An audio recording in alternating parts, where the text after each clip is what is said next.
Hello, everybody, and welcome to the Hammer Podcast. Today is November 1st, 2021, and I'm speaking with Sam. Sam went to the Agape Boys Ranch from October 2018 to March 2020.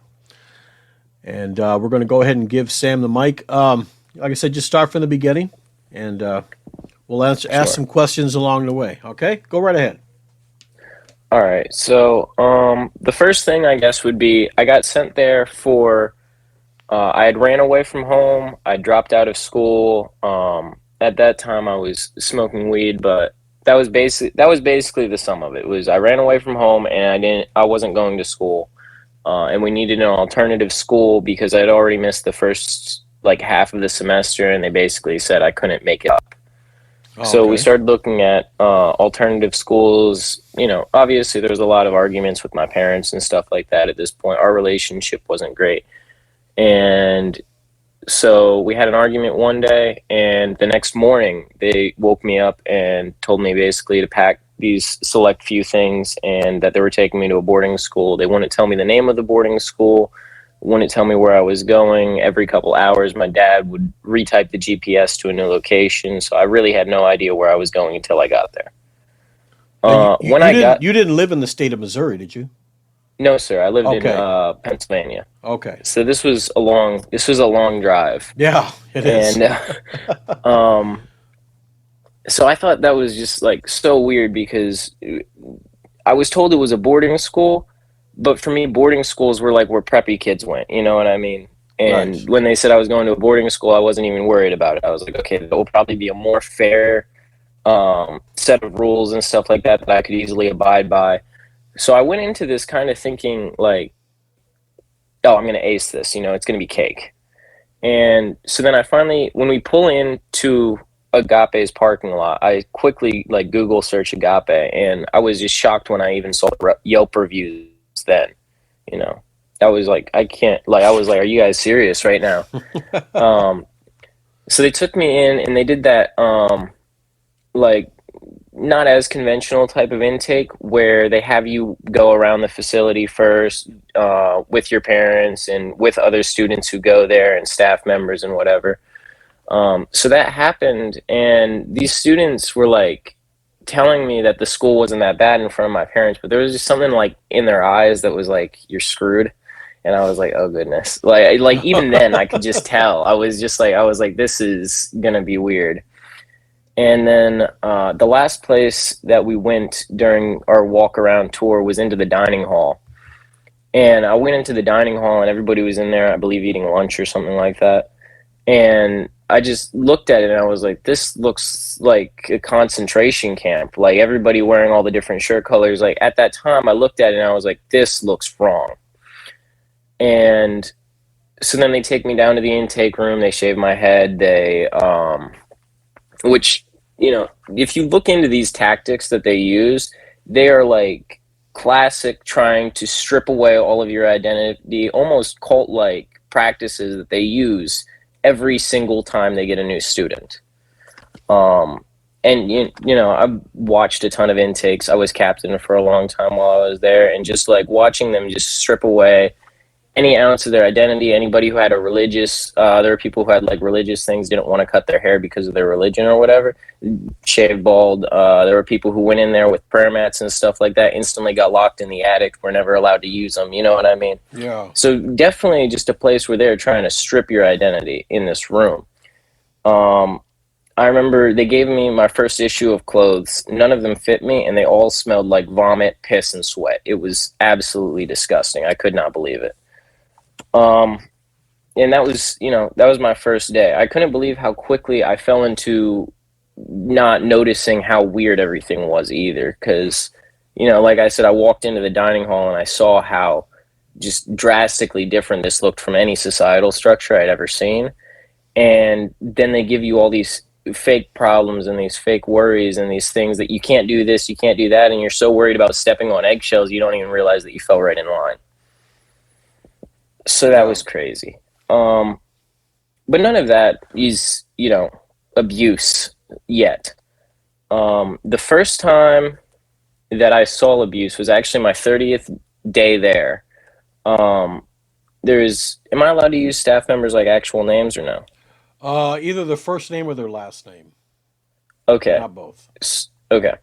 So Duncan was in Delta Company, which is the first company that I started in the and we were in the shower bay where there are no cameras, and he had like a rope from out on the ranch. And another thing that you need to keep in mind is when I got there, Duncan was actually working in the auto body shop because he was not allowed near the students because he had, this is from what I've heard, what he told me. He said it's because he restrained basically too many students too quickly. I mean, he said he was trying to set a record. Like, he has the record right now from that week. So anyway, he had a rope from like the ranch, and he was just whipping kids like one time with it, and then they would like ouch or flinch or whatever they would do, right? So I was sitting on the bench and I had my jacket on, and he was like going by whipping kids. He whipped me, and I didn't do anything. I just said ouch, like in a very monotone ouch. So then he hit me again, and I did ouch. This happened about 30 times, and then he hit like the crease of my elbow right here, and my arm Oh, flinched. Yeah, he hit the crease of my elbow, and my arm flinched, and he was like, "Ha, I got you." And I was like, "Whatever." I took off my sweatshirt, and like you could see the abrasions from the ropes, like all up my arms, like on my chest and my back. I mean, he wasn't brutally whipping me. You don't misconstrue that. He wasn't doing it from a place of I'm trying to torture this kid. But I whatever was in his head, wherever he did it, and then there were abrasions all over me. And he basically told me not to take off my sweatshirt, not to tell anybody about it, and he would make me a corporal because at that time I was a Burgundy private. And he did. Like the next day, I went up there and I found out I was a corporal and whatever. But that was, that was my first month at this school. You know what I mean? The stories that I heard of abuse and things like that, both from students and staff members, staff telling me about what they did to other students, students telling me about what staff did to them. Insane. But I'm not going to try and focus too much on the stories because I can't personally validate any of those. So I continued to work up through the ranks in Agape. I ended up, that's another thing, is when I got there, food was basically still based off of rank. Not only the order in which you ate, but you couldn't use the salad bar unless I believe you were a Burgundy corporal at the time or something. I don't remember exactly. But I know you couldn't use the salad bar, and they were still doing like these dessert passes, and then they switched to doing a dessert by rank. So basically, I was equating rank to better food and better clothing. Less people had worn the red shirts and the gray shirts and stuff like that, so they smelled less like piss, vomit, and throw up. I mean, in the nicest way you can say it, the clothes were absolutely disgusting. I later found out that the laundry machines had been broken for a long period of time. They used, the system that they use, so that way they use powdered whatever, and it goes through all these tubes into the laundry machines as opposed to detergent. Those things had been clogged for months and not been fixed. A staff member, Lopesine, who was in charge of the laundry, told me that. He was like, these things have been broken forever. I can't get them to put any detergent in. And also, the detergent they used was so cheap that multiple kids who had never had issues with detergents before were getting like skin rashes and stuff like that from these just cheap bargain brand detergents that we were using. that's how they save money. That's how they save money. Yes, that's how they save money, so they can buy their fancy cars and houses in Branson. Yep. Okay. So there was a lot of like little, borderline abuses, stuff that just, isn't right, but isn't really newsworthy either. Browntown, I'm sure everybody listening to this has heard plenty of stories from Browntown, but Browntown was no better. Staff members would throw basketballs at you while you were doing different exercises and stuff, hitting kids in the face. I mean, they would fall over, all kind, Yeah. no matter what, they were always just trying to ruin these kids' days for no reason. But the most noticeable, I would say, abuse that I saw was I was a captain. This was probably towards the end of 2019. And there was a kid there, just one name. Yeah. Yeah. There was a kid there named Josiah, and a staff member, again, this one was Duncan again, had called Josiah down to the intake room. He was about halfway down, and I realized that he was taking him down there without a student, right? So I was a captain at this point. I walked over there and I said, "Do you need a student with you?" And he said, "Yes." And so then I went down with Duncan and Josiah, and they went down to the intake room. Duncan, there were boxing gloves in the intake room at that time. Duncan grabbed 2 boxing gloves, threw them at Josiah, put on 1 boxing glove, and proceeded to beat the living hell out of Josiah. He hit Josiah probably 6 or 7 times before Josiah had like even registered the fact that there were boxing gloves in his hands. I remember Josiah fell over to the ground. Duncan picked him back up so he could start hitting him again. And this whole thing ended up being because Duncan misread Josiah's lips from across the room. No, Not surprising. I mean, even in the room with him, like after he had just beat the hell out of this kid for no reason, he admitted to the kid and to me, like, "Oh, that was my fault. Like, I misunderstood." Okay? Then he conditioned Josiah on what to say before he went upstairs. We were about halfway up the stairs, and he said, "What happened in the intake room?" And Josiah, like, froze. He didn't know what to say. And he said, "You went down there, you did some 8 counts, and we went back upstairs." I was a captain at this time, and it was my job, to make sure that no abuse happened in this room with no security cameras, where Duncan just beat the crap out of this kid for no reason. But who was I to tell? As there's nobody in the school that you could tell. Nobody. So while I was there, this was all under Brian's supervision, I guess, if you want to say. He was the one who was like officially, or maybe not even officially, but he was the one who was running the school, whether it was official or not. I believe Mr. and Mrs. Clemenson were still technically in charge at that point, but he basically had free reign to do whatever. Where was Julio at? So Julio is still working. Is he still working there? I don't know. He was working there the entire time I was there. I think he's now the dean. I think he's He was dean of students while I was there. okay. No, Julio is just as bad. And Julio and Duncan are thick as thieves. 100%. There is nothing that Duncan can do that Julio will not back. Julio actually is another one. I got pretty close to Julio because I noticed that if you were close with Julio, you could do no wrong. Like, as a student, you could do no wrong. One of the students who was there, Tartaglia, I don't know if you saw the whole CPS thing where Tartaglia filed basically sexual assault charges for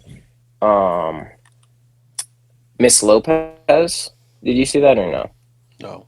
That happened while I was there. Okay. So Tartaglia and Mrs. Lopez were sleeping together for, as far as I can tell, like about 2 years before Tartaglia left Agape, but Tartaglia left Agape as soon as he turned 18, which makes the entirety of their relationship statutory rape. Yeah, pretty much. Yeah. So basically what ended up happening is Lopez and Mrs. Lopez were working in the kitchen. They were kitchen staff. And Tartaglia and Mrs. Lopez would have sex in the pantry above the kitchen. And as soon as Tartaglia got out, he instantly filed like a suit against them. And then the school ended up firing Mr. and Mrs. Lopez. Because they had charges against them pending now. So they instantly ended up getting fired, and then the food went really downhill after that for a while. No, but like Yeah, on a yeah. very serious, like they would make enough food for like 100 kids, and then everybody else would like get really quickly thrown together peanut butter and jelly sandwiches because there wasn't enough food. Um, until they actually ended up getting in a new cook there whose name is Ted. Ted did a great job, really cared about the kids. He's actually the staff member I mentioned earlier, um, who would be willing to probably speak on this. But he really gave me a good insight. I ended up working in the kitchen with him for several months, and he gave Hmm. me a lot of insight into the staff on staff issues, basically, and like almost the cultish nature of the staff hierarchy and whatever. Um, and then, so yeah, that was basically just a whole thing with Tartaglia. And really, I can't speak on that too well because I didn't witness any of it, and I really Right. don't want to be.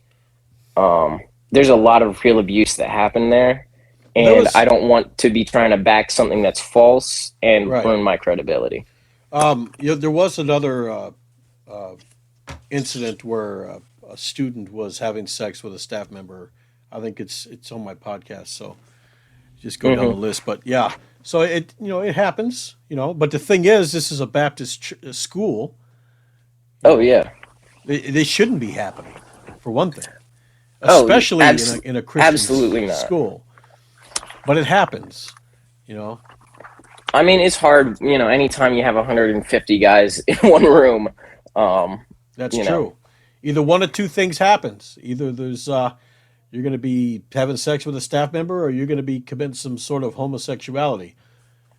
You Well, get yeah. that many guys in a room. Yeah, with all the hormones raging and stuff. Oh yeah, something's going to happen. Well, you want to talk about homosexuality. The school, with its open gay bashing, gay hate,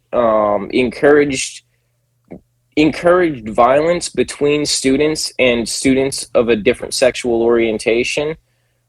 Insane. I mean, staff would openly mock and bully students for homosexuality, for any sort of non straight relationship idea. I mean, Yeah, and they would do it in such a way that they were trying to incite violence and fights between different people. And I remember a good example was a kid named Munson and a kid named uh, hold on, I'm trying to remember his name. There was a kid named Munson and another student, and they were both sitting at the same table. The other student punched Munson in the face, got up, and then said he touched me.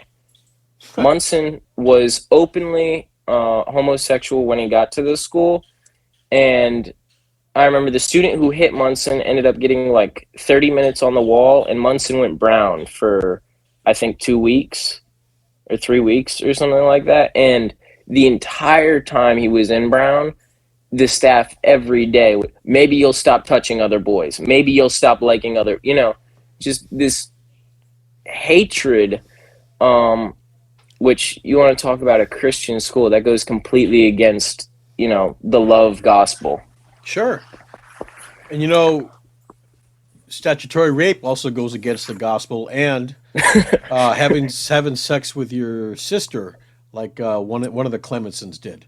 So it all goes Yeah. against the gospel, but they don't care. They don't care. It's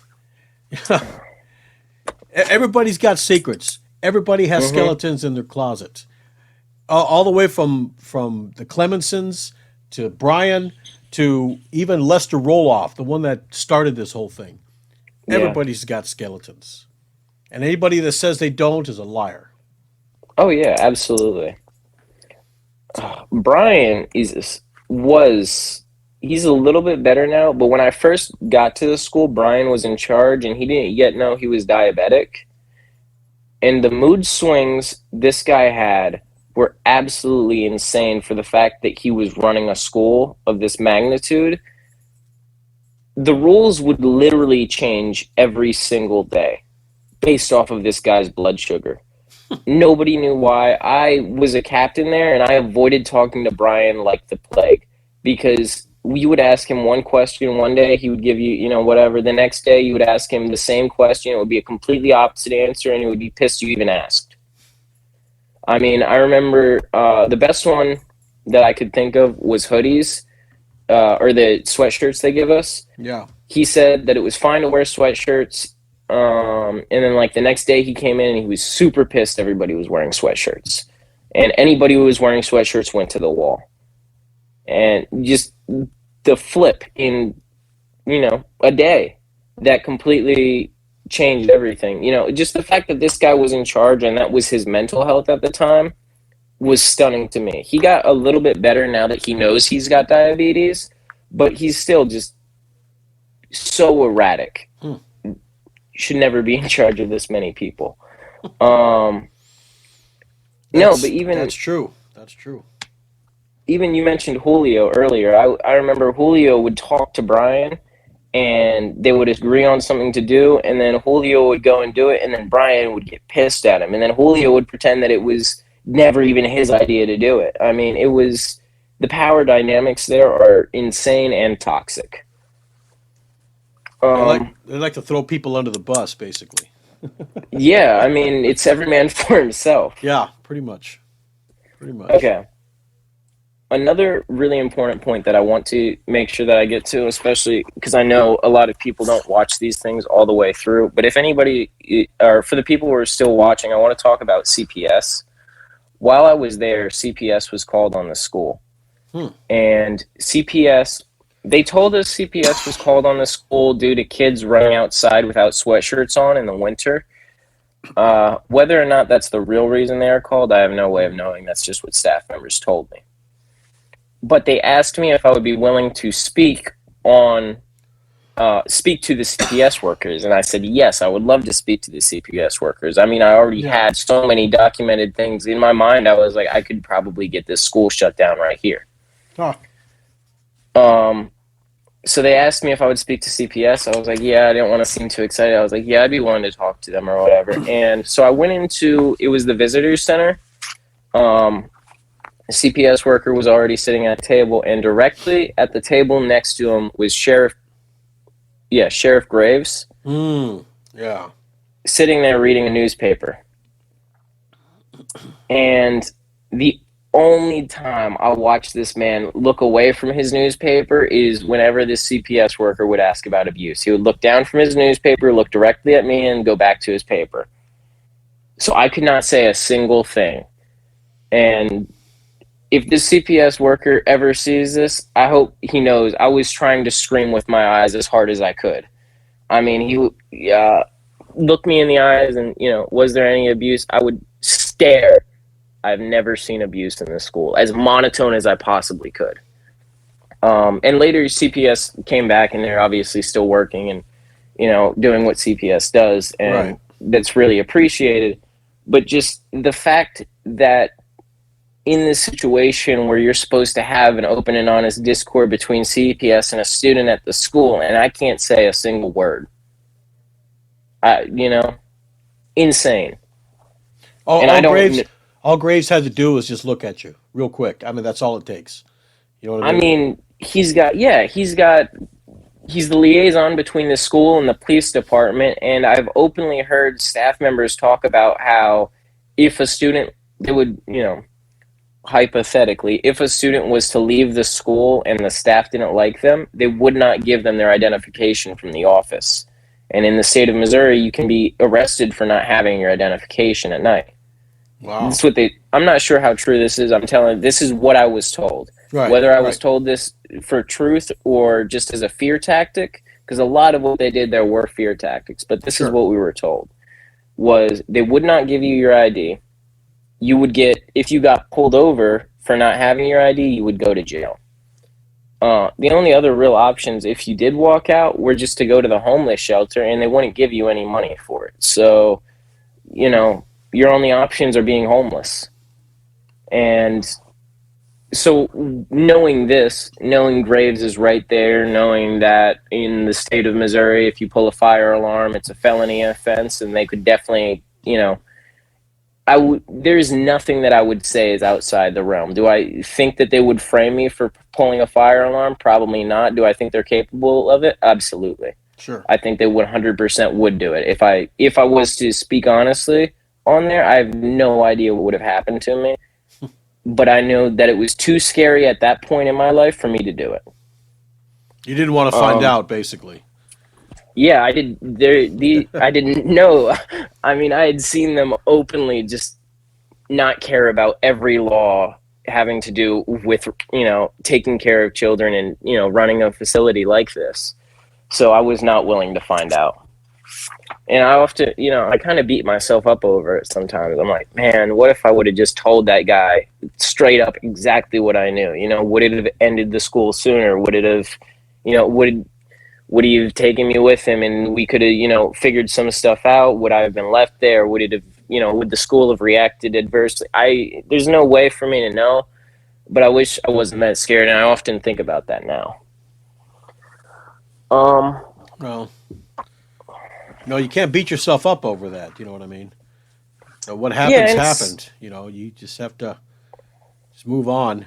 There are a lot of things happening at Agape right now, legally and with the states intervening and all that stuff. So it's only a matter of time. And I knew when they passed that law or whatever for schools, to these private schools to have the CPS come in and stuff like that. I knew I was talking to somebody and I said, "Hey, Agape is gonna screw it up. They're gonna screw it up," and they did. Oh yeah. It's only a matter of time. Only a matter of time. No, and I'm very happy that CPS is getting in there, and I do still think that there are good boarding schools. I do think that there are people who do it right.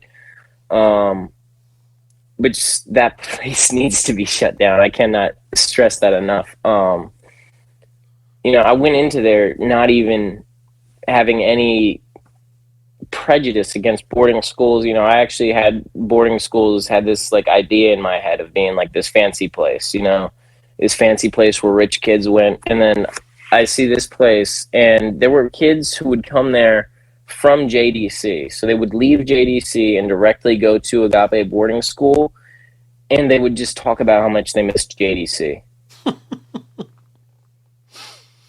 Yeah. If there are kids coming here from jail or their equivalent of jail and saying that jail was better, that speaks volumes right there.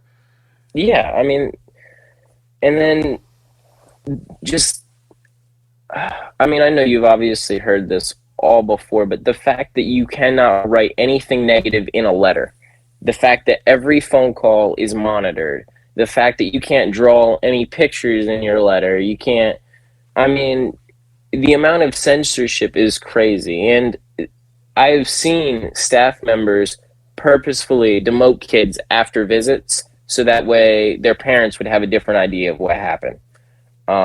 Kids getting promoted, kids getting promoted right before a visit so that way the school could tell the parents this. So that way, and it was really just a PR game between the staff members and the parents to see what they could convince them. And there were kids that I would see that would come there and they would only be there for like a month or two, and they would tell us like, "Oh, I'm about to leave because my parents don't trust the staff here. My parents know the staff are lying to them." And then those kids would leave, and I would be like, even some of the parents could tell like these staff are completely BSing.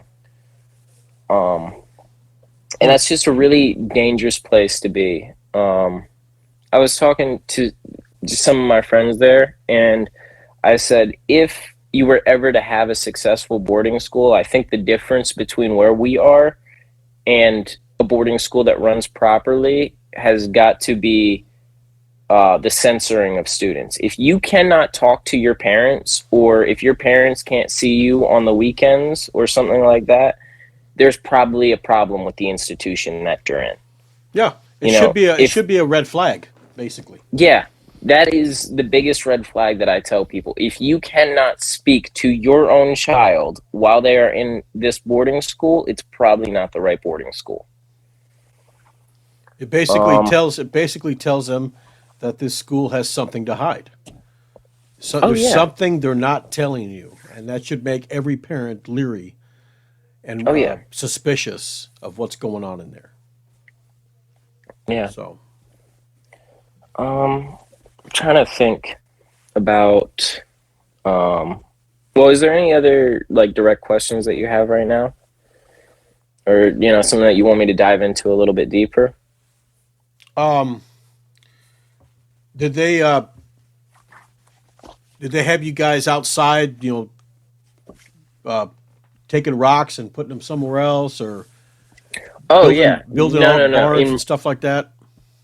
Yeah. So everybody was required to do 2-week work crews, which could be anything, but a lot of them involved. I wouldn't say a lot. I would say about half of them involved construction of different things. Um, so whether it was working on the ranch or whatever, but it was very weird because they use students as free labor for the school. Okay, Yeah. and okay, these are the laziest staff members you could even imagine. Um, and I could not even imagine them working any other jobs. I can't imagine how these people function in society, first off, because the actual, even mental capacity of these guys is crazy low. But more importantly than that, they would use these students to clean all the bathrooms. They would use these students to feed all the horses and all the livestock. They would use these kids to build houses, to clear off properties. I mean, I remember having work crews where I would literally just be doing yard work for some staff member. Like, like this guy can't pick up his own sticks in his yard. You know what I mean? Why is that? Free Whatever. labor. Free labor. Exactly. So we were not only being used as free labor there, but yeah, um, that was messed up. And then also, Browntown was pandemonium. I mean, they had all kinds of exercises that 100% need to be outlawed. I mean, you could go in, okay, the entire punishment system goes against everything. I mean, even the Geneva Conventions. Uh, I mean, the group consequences were insane and not even justified. I remember one time we skipped school for 2 days and did workouts in the gym. And the reasoning was because too many kids were behind on their paces, and Julio didn't want to get in trouble from Brian. So he had us skip 2 days of school so that way we would just work out in the gym, so that way we had the weekend to do our schoolwork. As Hmm. far as I know, I'm the only student who knows why we had to work out for 2 days. And a student actually had to go brown so that way he could be made an example of, so that way we had a reason to do these workouts for 2 days. Right. So just the group consequences alone, absolutely insane. As far as picking up rocks and moving them, they still had you do that in Browntown. That probably happened once a week or once every 2 weeks, which is what they used to do in concentration camps.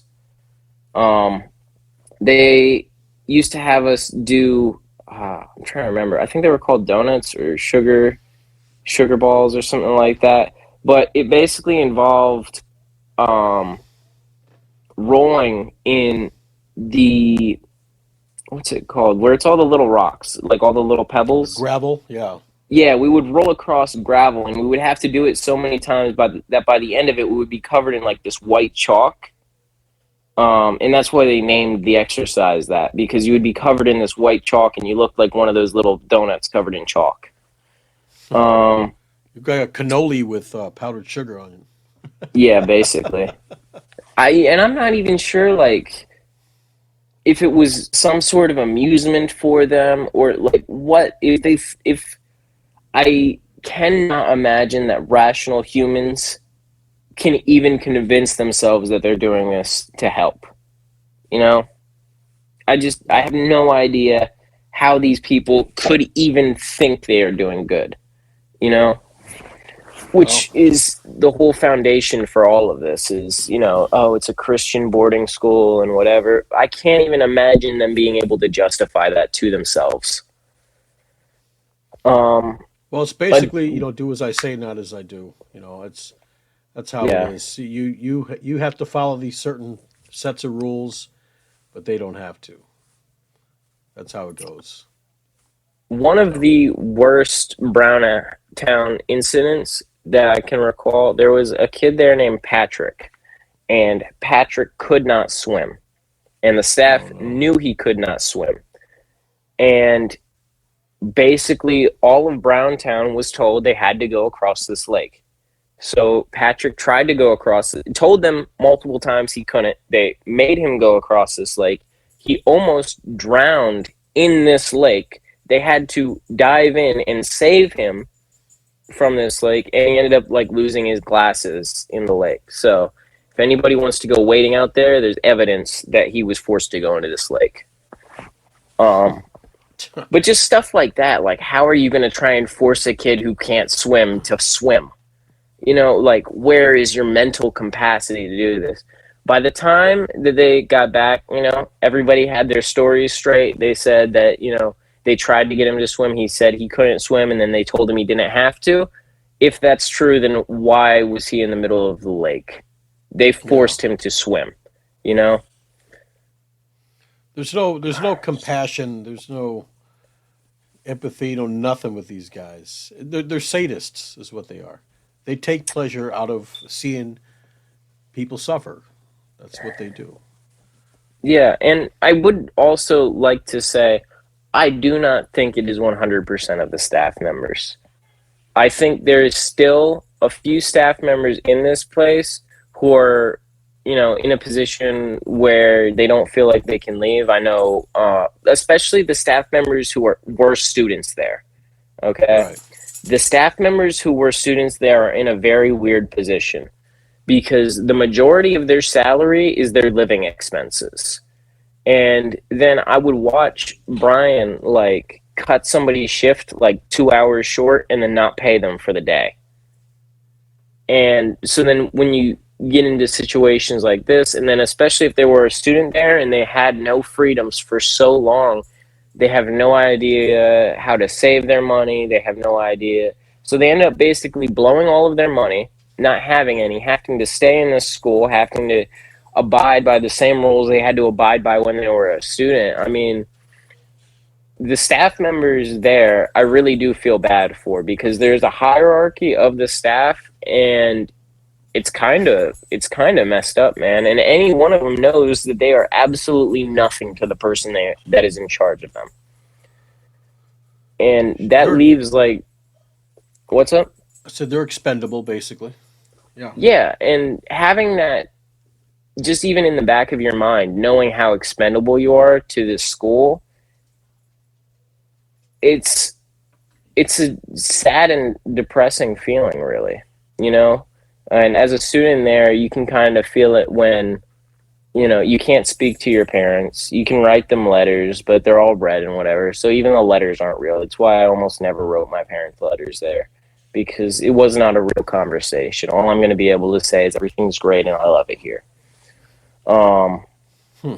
so when you're in this point, and then you know that none of the staff members even care if you live or die, you're literally just there as a paycheck for them, and they kind of hate you. I mean, I would go so far as to say the majority of the staff members there hate you. And so then when you're in this place so isolated from love among so many other people who are also going through the same mental stresses, I mean, you could lose your mind. Sure. And some of them that came in were already trouble to begin with, and it Oh just yeah. just made them worse, Oh basically. yes, 100%. Also worth noting, there is not a single licensed counselor there. There is nobody with any sort of degree in mental anything. Nobody is there who is able to help you with um, issues like this. They had one guy who claimed to be a counselor. He was old Pastor Hartman. He was there as a counselor. And this guy is literally insane. He actually believes that the world is going to end in 2021. He told me this. based off of some scripture that he was able to interpret that nobody else can, apparently. Hmm. So he believes the world is going to end this year. You know, a guy with that mental ability is the guy that is supposed to be the counselor, and that's the only counseling that is there. Well, you basically hit the nail right on the head. You said it first. You said his pastor, right? Hmm. Right there should disqualify him right there, Yeah, because he's not going to be following what the experts are saying, the psychologists. He's going to go by the word of God, basically. yeah. And I kind of asked him. I said, "What if I didn't believe in the Bible? What advice would you give me?" And he would say, "Try and read it again." And I said, "But for my own mental health." And he was like, "Try and read the Bible." I was like, if you know it. At the time, I was somebody who believed in God, believed in the Bible. So, it wasn't, I guess, the worst advice in the world, but like, come on. Yeah. Um, and I mean, then when you look at the Bible, though, there's a lot of violence. There's a lot of oh yeah, assault. There's a lot of sexual assault in the Bible as well. How do they yeah, justify that? Oh, I don't know. But you don't go when you want moral truth. Don't go to the Bible. right. That ain't gonna help you. Anyway, go ahead. I'm sorry. Um, well, I guess kind of my last point would just be the mental place that a lot of these students are in. I saw multiple students try and commit suicide while I was there. Um, and it's when I say it's not an easy place to commit suicide. It's not even an easy place to attempt to commit suicide. Um, all the bathroom doors have like a 1.5 foot gap on the bottom and the top, so that way you can see if somebody's trying to hang themselves. The dorm space is monitored by staff members walking around. You are monitored every minute of every day, and the fact that students were still trying to kill themselves, students were using pens to try and slit their wrists, students were using shoelaces to try and hang themselves, students were talking, openly um, in the square, talking about, what if you used one sheet and you hung it pretty high and another sheet around your feet and you hung it pretty low, would that still work? Just Right. wanting to die. Um, Trying to come up with ingenious ways of killing yourself, basically. Basically, yeah, they had nothing at their disposal and still in such a deep depression that they were trying. Yeah, I have you ever tried to stab yourself with a pen? It doesn't work. Okay, Well, and the maybe fact that if you stabbed yourself in the ear or the eye, maybe, but anywhere else, no. yeah, that's what I'm saying. And these kids would try so hard to kill themselves. Actually, I remember what one of them did. They took a pencil and they took out the eraser and they bit the end and they tried to get it to a point as hard as they Right. could so they could slit their wrist with it.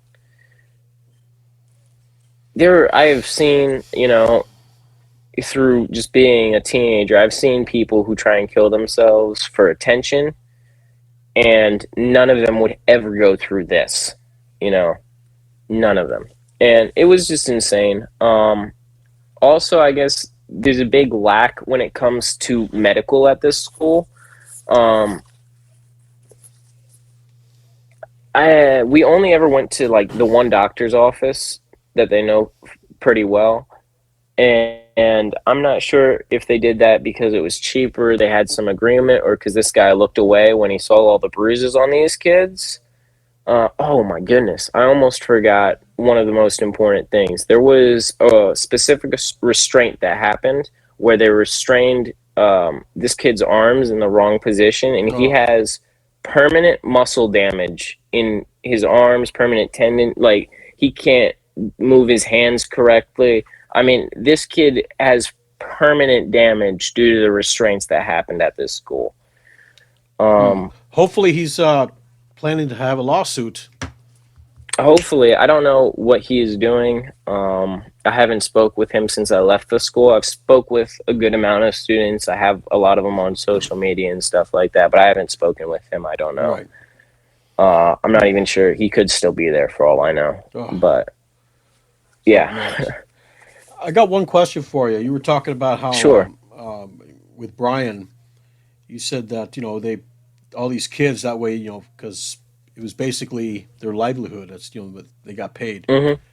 So one thing you have to realize is not only were you suffering emotionally, physically, that kind of stuff, your parents were suffering as well financially Yeah. because I'm sure it wasn't cheap to have you there. No. So they were dishing Yeah. out this money for you to go there and be abused. You know, I know. that's While yeah, they got new cars and new homes in Branson, all of the, and a lot of these kids, I mean, parents going into debt to put them in school, parents going into debt for their kids to be abused yeah. every day. Taking out a second mortgage or taking a Mm-hmm. loan or whatever. Yeah, Yeah. yes. Absolutely insane. And Absolutely insane. do they care? No. As long as they No. get paid. It's all that matters. So Yeah. kind of makes you wonder It's, who is their God? Because it's not the one of the Bible. I yeah. think it's the one that's kind of green and it's got dead presidents on it. You Yeah, know it's what I got a mean? little sign on it, with the Yeah, little S and the exactly. lines. Yeah, that guy. Yeah, exactly. So, but like I said, these guys are not going to change um, unless something tragic happens. Either there's a death there by their hand, or the state shuts them down, puts them in prison. Yeah. They could be somebody's girl. You know what I mean? Yeah. So that's the only way they're going to change. That's it. Other than that, I mean, as long as they're doing this stuff without anybody, you know, uh, making them, you know, ah, responsible for their actions, then they're going to keep doing it. I That's how it works. I am so hopeful for CPS and the legal investigations going on. Um, I don't know. I haven't spoken with anybody from CPS or anybody, doing a legal investigation since I left there, and I don't think I'm going to unless they were to reach out to me or something like that. Then I guess Right. that would be different. But I have no issue or I have no interest in pursuing them for legal ramifications or anything like that from my time there, but I 100% am invested in seeing them get shut down. A place like that should not exist in America. I mean, I cannot believe that a place like that is still operating. Um, and I just am so hopeful that, the system works and gets them shut down. Yeah. Well, the thing is, they try to throw out this, separation of church and state type of thing. You know, we're a religious organization, so we're allowed to do whatever we want to these kids. And Yeah, but they did all of that on purpose. They sure, built a boarding school attached to a church attached to their home so that way it could be homeschooled, you know, church. They were doing it specifically with the intent of having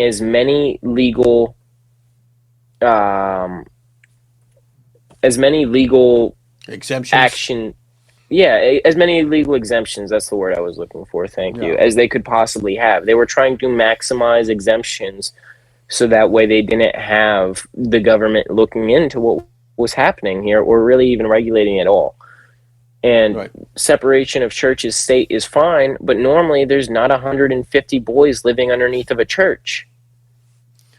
But little did they know, they should have realized that all these kids they were abusing, they may not have been able to say anything at that time, but now they've Right, grown up, right. and now they're saying, "Screw you, I'm talking." And there's nothing they can do about it. You got to kind of wonder though how much they care, you know. because a pharmaceuticals company that makes $10 billion off of an illegal drug and then has to pay out $2 million in Yeah. Drop in the damages bucket. Yeah. is still happy that for all the time. So unless something drastic happens and completely changes their life, I think they're still going to have a net positive for abusing all these kids for all these years. Oh yeah. And I mean, that's disheartening. I'm sure they're all multimillionaires by now. Oh, easily. Yeah. Easily. And even if, let's say the place does get shut down, hopefully soon, but let's say it does. I don't know. Let's say in the next 6 months, hypothetically, Right. it gets shut down. They got so much money, they'll just go to another state that's not licensed and start it all over again. You know what I mean? Dude, they have half a dozen houses in Branson. They could just retire. I mean, their lives will be unaffected. But then they're not going to have anything to do. Who are they going to abuse? Who are they going to yell at? You're right. We'd be taking away their entertainment. Yeah, they're going to have to mow their own lawn, move their own rocks. Oh, Dude, can't have that. The rocks were so annoying because they would make us move them back afterwards. They would make us move them back. Yeah. So, another question I want to ask is how are you doing now? I mean, are you like mentally? I mean, I'm sure physically you're fine. You basically got out of there unscathed physically. Yeah. Mentally, as far as, so I'm in a much better mental place now, but it probably took me till now to get here. In the last, I would say 2 months, I feel back to who I was before I got there. I mean, I'm not the same, or obviously, but I feel as healthy or happy or whatever. But I remember months where I would wake up every single day, and the first thing I would think is, thank God I'm not there. I mean, like, I would wake up scared that I was there and then look around my room and be, okay, I'm fine, I'm safe. Very taxing on my relationship with my parents, very taxing on every friendship that I had from before I was there. I mean, personally, as far as getting into like an actual relationship, I have not been able to have a healthy relationship since I've been there. And I 100% attribute that to my time there. Yeah. So long-term damage, physical, none, mental, tons, and still trying to work through it. And it just presents itself in ways that you wouldn't even expect, just, yeah, not great, I guess. Well, look at Mrs. Lopez. She got screwed twice. At least. At least. At least. She screwed a student and then she got screwed out of her job. So, stuff happens, man. But, yeah, I mean, it's good to see that you're not some wild and crazy guy who's out doing drugs and going to prison because of this place. At least you're trying to heal, you know what I mean? Mentally. Yeah. And of course are you trying to rekindle a relationship with your parents, or is it any good, or? It's in a good place now. There was a lot of resentment. Sure. When they sent me there, and when I realized where I was sent. And I think the biggest thing for me was it took me a really long time to realize my parents were as in the dark about it as I was.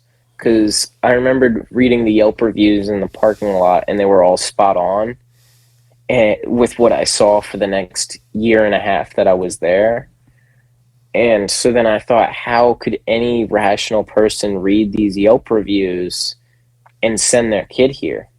I mean, and I couldn't even believe how many kids I saw enter the program while I was there. I was like, are you guys not looking? Are you guys not reading? Are you not?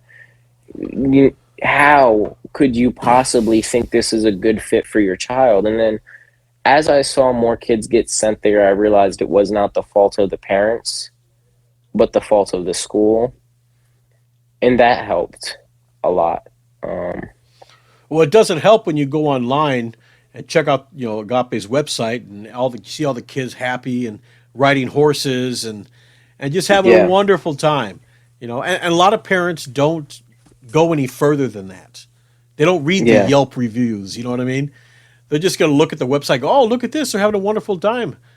Let's send them here. Not knowing that it's a Well, I would hellhole. absolutely. I saw students get sent there whom them and their parents misunderstood what the boarding school was and very quickly were retracted out of the program due to just the nature of what this school was. And so I think that was really enlightening for me to see, okay, my parents had no idea how bad this place was. I mean, like, a kid just got sent here because he was trying out new boarding schools and instantly realized this was a bad fit and left, you know? Yeah, that happens. That happens. Yeah. So, but yeah, that's how. It's like you said.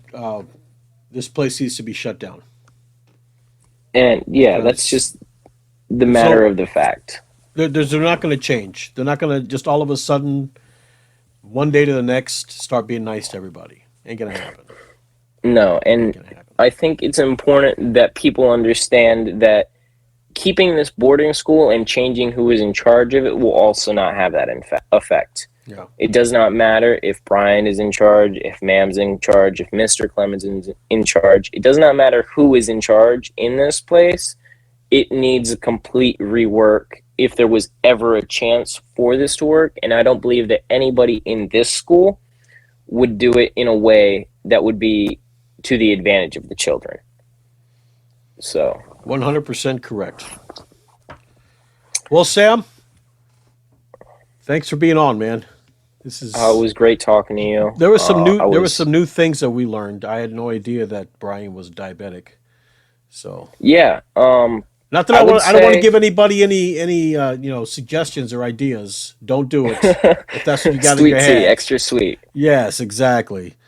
So that's not what this podcast is here for. But yeah, go. You have some?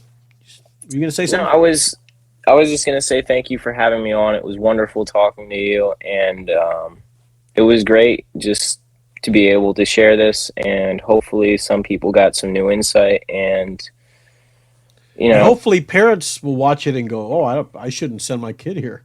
I mean, yeah, absolutely. you know, Any parents watching after this should 100% know not to send their kids there, and any student who went there and has information that I don't have, has, direct accounts of stuff that happened to them or they witnessed with their own eyes, I 100% encourage to, whether through this podcast, through writing a story, whatever, we just need people to say exactly what they can basically testify to. There were tons of rumors that went around the school, and all of the students heard all of the same ones. But the students who saw them need to say what they saw. right, right, awesome. Okay, Sam, stay on the line for a second, okay? I want Sure. to talk to you afterwards. So I want to thank everybody for watching. I want to thank Sam for being on. This was a great, great hour, and want to let everybody know I am doing, being that I have an extremely busy schedule. I'm only doing podcasts on Monday or Wednesday, not both days. 6 o'clock Central Standard Time. If you want to be on, go to the top of the channel page. There's a link on the right. Click on that. It'll let you know what days are available, and then send me a message and let me know what day you want. Okay? And also, please subscribe to the channel. The more people we have watching this, the better. All right? So, for the Hammer Podcast, I'm Jason. You take care of yourself. You take care of each other. And we'll see you in the next podcast.